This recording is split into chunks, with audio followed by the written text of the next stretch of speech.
Rasul ada? Orang itu sepertinya Rasul ada? Enggak? Oh, tidak terlambat hari ini Rasul? Enggak. Alangkah baiknya sebelum kita memulai pembelajaran hari ini, untuk hikmatnya pembelajaran kita, mari kita berdoa sama-sama terlebih dahulu ya. Ada yang mau pimpin? Saya Pak. Oh saya. Oh, Pak Kosa, silakan Kosa. Bismillahirrahmanirrahim.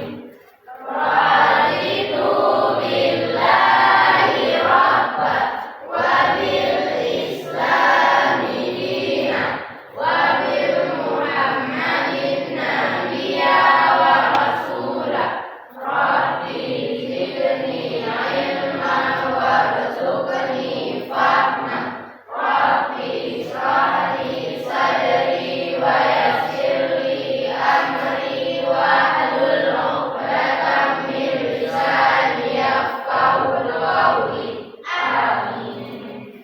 Nah, terima kasih Kosa. Semoga apa yang kita pelajari hari ini dapat berguna untuk kalian di masa yang akan datang dan dapat berguna juga untuk negara, nusa dan bangsa, terlebih lagi kepada kedua orang tua yang telah mensusah payahkan menyekolahkan kalian. Baik, sebelum kita masuk ke pembelajaran, saya absen kehadiran terlebih dahulu. Alkanza, hadir. Amar Saputra, Gerakan. Asyifatul Muna,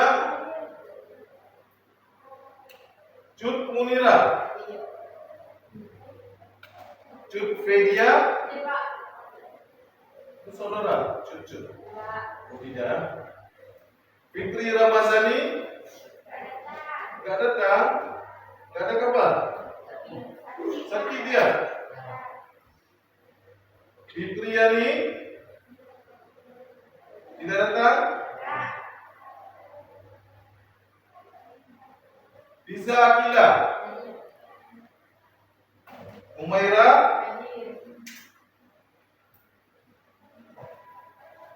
Quratun Nida,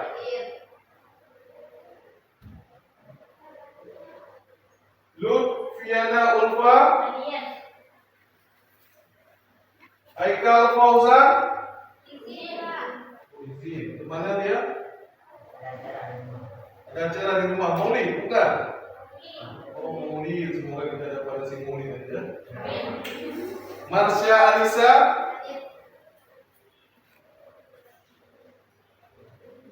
tinggal satu Mahasir. Mauliana, tidak datang. Miftahul Jannah, Monika, Muhammad Al-Kausar, Muhammad Fahrian Saputra, tidak datang. Muhammad Lutfi, tidak datang juga. Muhammad Munawir, Muhammad Rihan Ajwa, tidak datang. Muhammad Ruslan, Mukia Ulfa, Nailul Azmi, Naila Rahmatillah, tidak juga. Nur Ameliana, Raya Izzara, Rauzatul Fauza, Refi Mariska, Rizky Fahreza, Syifa Safira, tidak datang. Zahra Ulfa, Zia Ulha, tidak datang. Oke, sebelum kita mulai pelajaran, coba dicek kerapiannya. Rapi semua. Ada sampah di bawah kira-kira? Tidak ada? Sudah bersih ya? Oh, apresiasi untuk kita mempunyai kesempatan kelas kan? Masih ingat kesempatan kelas kita? Masih. Yang pertama apa? Mendengarkan dan mengikuti instruksi guru. Kedua, berpartisipasi dalam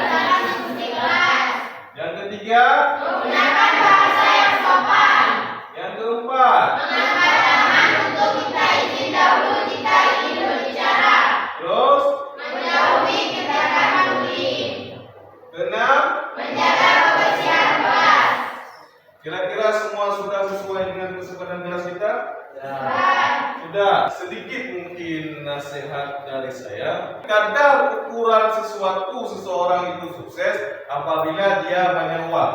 Kalau untuk mencari uang kira-kira seperti apa yang kalian tahu? Untuk mendapatkan uang.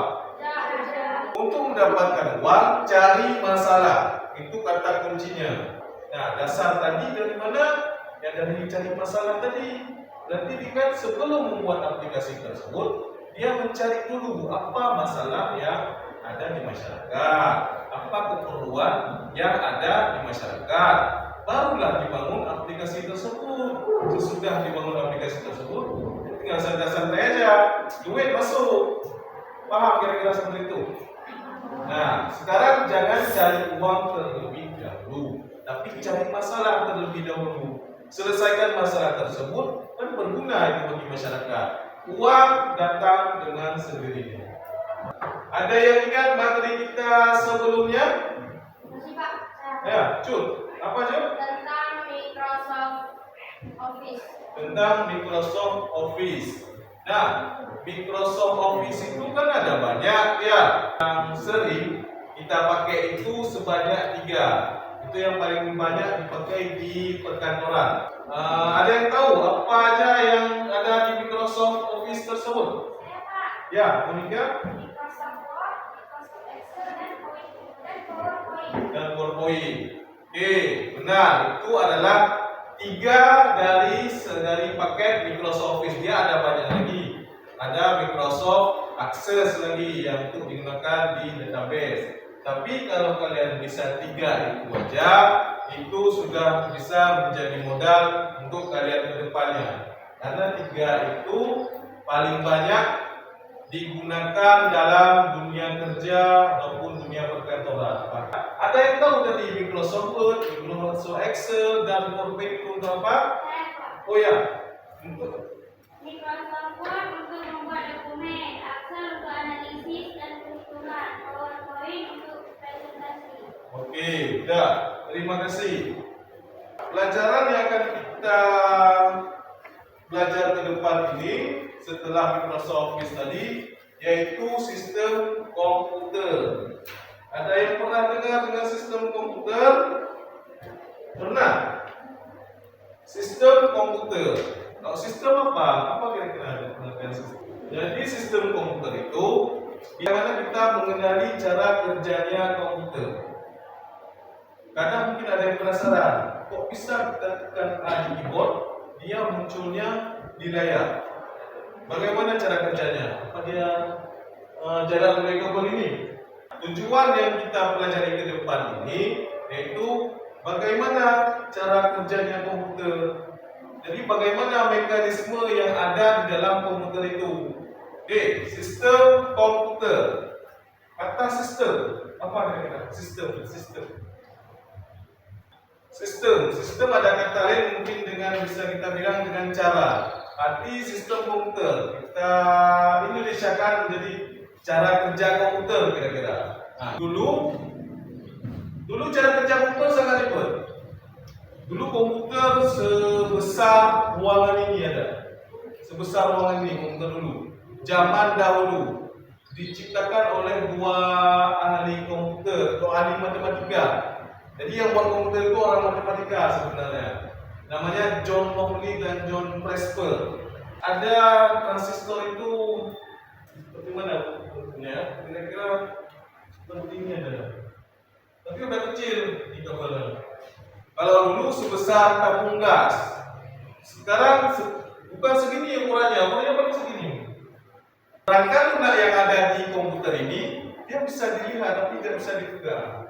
Input atau masukan. Tugasnya apa kira-kira? Perangkat input memasukkan. Kan tadi memasukkan input itu. Dia memasukkan apa? Data. Betul, berarti memasukkan data atau memasukkan perintah untuk selanjutnya diproses ke dalam perangkat proses dulu ya kan. Nah, dari sini dia diproses dulu terlebih dahulu di perangkat proses. Di situ sebenarnya semua diproses, dikirim ke otak komputer, dikirim ke RAM, dikirim ke mainboard, dikirim ke penyimpanan, baru terakhir ditampilkan informasinya ke perangkat output. Kalian tahu mouse seperti apa? Ada? Gimana mouse? Seperti ini. Ya. Kayak gini mouse. Kalau kayak gini, mouse saya seperti ini. Dia mouse kalau ini sebenarnya namanya touchpad, tapi fungsinya sama seperti mouse juga. Di mouse kan ada dua klik itu, klik kanan dan klik kiri. Yang di tengah-tengah apa namanya? Apa? Yang rogat apa namanya? Itu namanya scroll. Oke. Kemudian ada scanner di sini. Ada yang masih tahu scanner apa? Pernah nggak lihat scanner? Fungsinya untuk apa kira-kira? Ini kan masih dalam fungsi input ya. Apa? Scanner, pernah lihat belum? Scanner itu fungsinya untuk scan dokumen atau scan itu dalam bahasa Indonesia itu pindai. Jadi misalkan dokumennya seperti ini, pernah lihat mesin fotokopi? Nah, mesin fotokopi waktu ditaruh ada seperti keluar cahaya kan? Nah, itu lagi memindai dokumen yang kita taruh. Berarti dokumen yang kita scan tersebut kan di luar posisinya tadi. Kita scan baru masuk ke dalam komputer. Paham? Kemudian ada webcam. Webcam sudah jelas kan? Untuk apa webcam? Untuk kamera. Di HP saya ini ada webcam yang di depan ini. Nah, untuk menangkap suara apa? Perangkat input untuk menangkap suara apa kira-kira? Hah? Apa? Mikrofon atau speaker? Speaker atau mikrofon?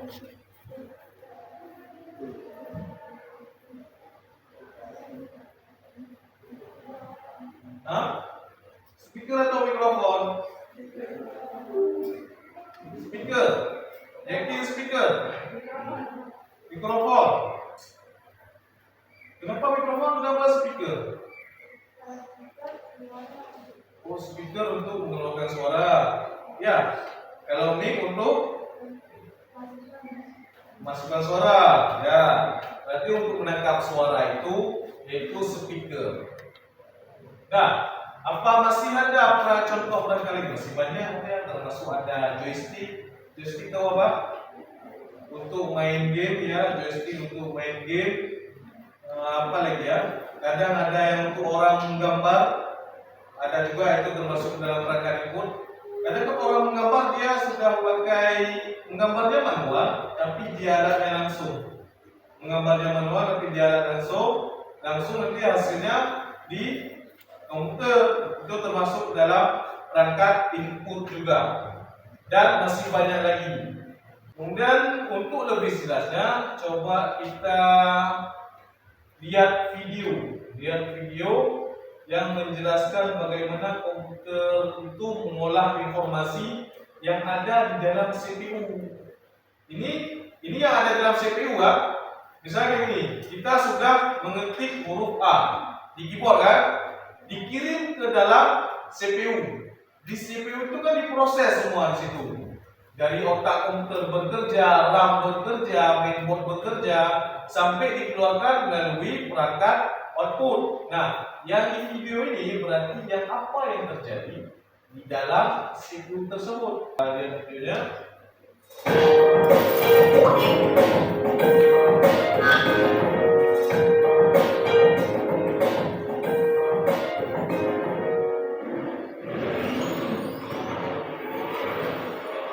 Oke, masih dalam Profesor Kardus, Tabel Jasa, Adif, Yenius, prosesor atau central processing unit. Seperti namanya, prosesor masalah dan memberi solusi dari data-data yang diambil dari memori data internal, baik RAM, SSD, atau HDD. Ya, sebelum Profesor Kardus akan membahas lebih jauh tentang cara kerja sistem pusat dari komputer ini. Kalian wajib tahu struktur sistem operasional utama dalam perangkat komputer. Diketahui saat ini ada dua metode pembuatan dalam sistem komputasi. Yang pertama, yang lebih klasik adalah metode bit atau binary digit.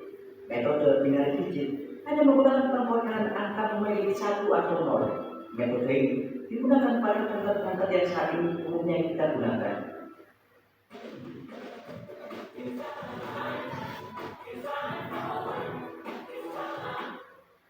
Sistem pembuatan numerik ini umumnya digunakan pada prosesor atau CPU klasik yang kita gunakan sehari-hari.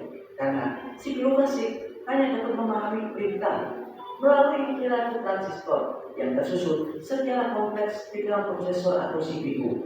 Ya, tahukah Anda, prosesor klasik umumnya menempatkan banyak transistor supermikro pada sirkuit sel memori dalam CPU. Bahkan jenis prosesor tercanggih dari Apple yang M2 prosesor memiliki jumlah transistor supermikro sebanyak 134 miliar transistor, karena pada dasarnya sistem transistor beroperasi layaknya sebuah sangkala listrik, yakni off atau on, mati atau hidup, terhubung atau tersambung. Karena itu, perintah pembuatan hanya bisa dibaca dalam dua keadaan saja, terhubung atau terhambat, yakni 0 atau 1. Angka 0 mewakili keadaan transistor mati atau off, dan 1 mewakili keadaan on atau tersambung. Setiap perintah yang akan Anda proses nantinya akan dibaca oleh prosesor dalam bentuk kode bilangan binary. Setiap huruf, angka, warna, simbol, atau apapun yang akan dibaca dalam susunan beberapa bit kode bilangan binary. Saat ini, dua prosesor utama umumnya dapat membaca 32 bit, bahkan 64 bit secara bersamaan. Hal itu sangat jauh berbeda dengan prosesor era tahun 70-an. Sebut saja prosesor Intel 4004 yang hanya terdiri dari 2250 jumlah transistor di dalamnya. Prosesor kuno tersebut merupakan jenis prosesor 4 bit, yang artinya hanya maksimal 4 bit saja input yang dapat diterima oleh prosesor. Karena itulah prosesor tersebut sangatlah lambat. Diketahui semakin besar kapasitas bit yang dapat dibaca oleh sebuah prosesor dalam sekali input. Artinya, prosesor tersebut dapat bekerja jauh lebih cepat. Diketahui prosesor canggih saat ini dapat mengambil input hingga 32 bahkan 64 bit secara bersamaan. Tahukah Anda? Pada dasarnya, setiap prosesor memiliki 4 bagian utama, yakni ALU, CPU, register, dan memori cache. Seperti yang kita tahu, prosesor pada dasarnya bekerja untuk mengelola data yang disuplai oleh RAM atau rambut akses memori (RAM) yang masuk data atau perintah ke dalam prosesor. Semakin besar ukuran RAM, maka semakin cepat data-data yang dapat dipasok. Pada pertanyaan? Ya. RAM ya. RAM itu kepanjangannya Read Access Memory. Dia tempat penyimpanan sementara yang nantinya informasi yang disimpan sementara itu dikirim ke prosesor, baru diproses ke output. Sama juga RAM itu seperti RAM di HP. Di HP ada yang namanya RAM juga kan? Nah, makin besar RAM, makin cepat juga HP tersebut. Ya, ada pertanyaan lagi? Ya Pak. Teruskan, baik. Pak, setiap prosesor atau otak komputer apakah mempunyai kecepatan yang berbeda-beda? Otak komputer apakah mempunyai kecepatan yang berbeda-beda? Sama juga seperti otak manusia. Apakah sama IQ-nya? Berbeda kan? Kalau otak komputer makin besar generasinya, makin cepat otak komputer tersebut. Contohnya di tahun mungkin sekitar 2000-an, pertama muncul Pentium 1. Pentium 1 itu sangat leleh. Kemudian naik lagi ada namanya Pentium 2. Ada lagi Pentium 3, ada lagi Pentium 4. Kemudian masuk lagi ke generasi lain, ada namanya dual core. Kemudian masuk lagi ke generasi lain, ada Core i3, Core i5, Core i7. Dan ya, setiap otak komputer atau prosesor dia mempunyai kecepatan yang berbeda-beda. Lebih ke mengikuti perkembangan zaman. Karena untuk sekarang ini aplikasi komputer kan berat, sama juga dengan aplikasi di HP. Makin kesini kan makin banyak update, makanya dikembangkan lagi otak komputer itu. Ada yang lebih cepat dan lebih cepatnya lagi. Coba buat kelompok untuk kita kerjakan tugas. Boleh dibuat kelompoknya sekarang? Nah, nanti ada waktu sekitar 10 menit untuk kalian menyelesaikan lembar kerja ini.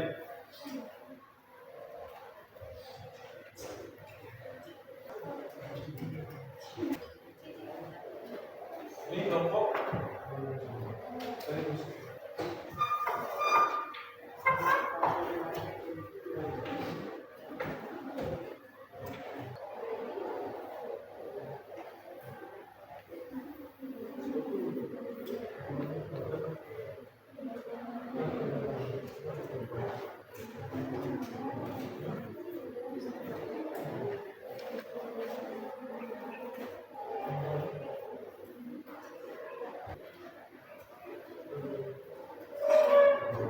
Baik, dari hasil kerja kalian, apa ada perwakilan kelompok yang ingin mempresentasikan hasil diskusinya?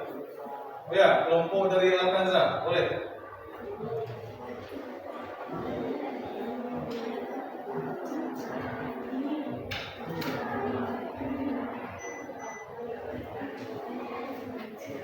Berarti saya tentukan aja. Coba kelompok Al-Kanza gambarkan hubungan antara perangkat masukan, pemrosesan dan pengeluaran.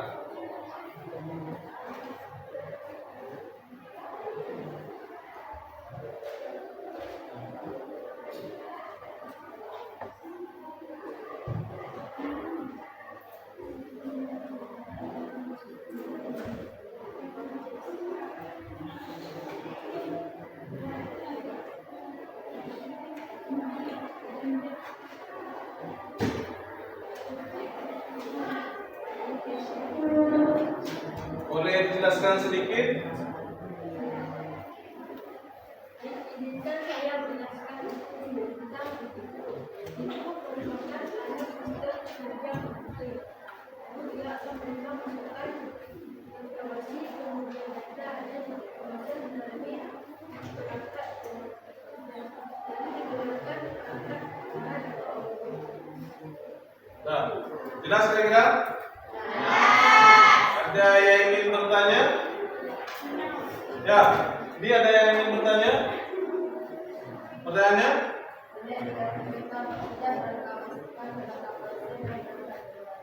Ya, diminta contoh berarti ya.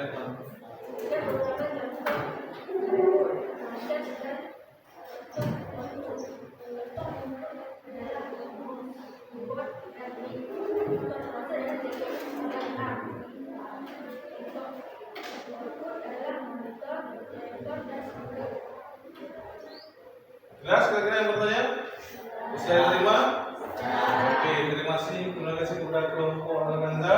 Silakan kembali di tempat. Kita kasih pos terlebih dahulu untuk yang sudah tampil.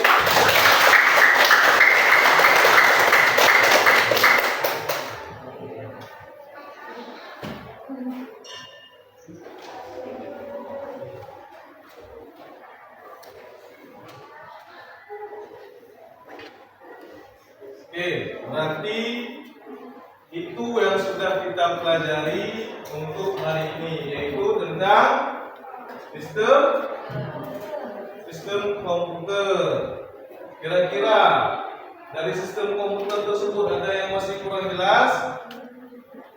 Ada? Sudah paham kira-kira semuanya? Paham? Kira-kira masih bingung tidak dengan sistem komputer tersebut? Di video tadi kan ada dijelaskan kalau komputer dia cuma bisa membaca angka biner. Ada tadi angka biner. Angka biner ini apa aja? 0, 1 atau 1 sama 0. Ya kan? Berarti waktu kalian memasukkan huruf A misalnya, yang dibaca komputer dia bukan A, tapi kombinasi dari angka biner. Kombinasi dari angka biner. Misalkan A, ini misalkan ya. Waktu kalian tekan A, dia keluarnya mungkin seperti ini. Yang dibaca komputer. Yang dibaca komputer dia cuma angka biner ini. Bukan A. Komputer itu cuma bisanya bahasa matematik. Dia tahu dia karakter A, B, C, D, dia tahu. Dia cuma bisa angka biner. Dari angka biner itu dikombinasikan menjadi, divisualisasikan menjadi huruf A. Tapi yang dibaca komputer bukan huruf A. Paham? Itulah bagaimana cara kerja komputer. Hei, ada yang bertanya lagi? Ada? Kalau tidak ada, kita simpulkan apa yang kita pelajari hari ini. Ada? Tidak? Ya. Ya. Sudah paham semua kan? Ya. Oke. Ada yang bisa menyimpulkan apa yang sudah kita pelajari hari ini? Ya, tidak? Sistem komputer yaitu kolaborasi antara perangkat keras, perangkat lunak, dan pengguna untuk menghasilkan informasi. Terima kasih. Ya, berarti dia kolaborasi antara beberapa perangkat, termasuk perangkat input, perangkat proses, perangkat output, dan kemudian harus ada perangkat lunaknya juga kan? Dan yang terakhir itu adalah sentuhan dari manusianya. Berarti 3 komponen itu, hardware, software, firmware harus ada di dalam itu untuk bisa menghasilkan sebuah informasi. Itu singkatnya dari sistem komputer. Sedangkan alurnya sudah kita pelajari tadi kan, sangat rumit, tapi itulah yang memudahkan kita dalam bekerja nantinya. Nah, bagaimana kira-kira pembelajaran hari ini? Ada apakah menyenangkan? Mana yang menyenangkan? Di mana? Di presentasinya, di videonya, atau di diskusinya? Di diskusinya. Di diskusinya. Videonya nggak menyenangkan? Menyenangkan juga. Berarti banyak hal yang menyenangkan yang kita pelajari hari ini kan? Bisa paham kira-kira yang sudah kita pelajari hari ini? Bisa. Bisa? Bisa. Alhamdulillah. Tapi semoga yang kita pelajari hari ini bermanfaat, khususnya untuk kita sendiri ya kan? Iya. Nah, untuk selanjutnya, untuk materi selanjutnya kita akan lanjut tentang sistem informasi, sistem operasi yang sudah saya jelaskan tadi sedikit ya kan? Ada yang bertanya tentang sistem operasi apa? Sudah saya jelaskan sedikit. Nanti kita akan belajar detailnya seperti apa aja contoh-contoh dari sistem operasi tersebut. Baik, cukup untuk hari ini. Terima kasih sudah belajar dengan penuh hikmat, fokus dan semangat. Saya akhiri. Assalamualaikum warahmatullahi wabarakatuh. Waalaikumsalam warahmatullahi wabarakatuh.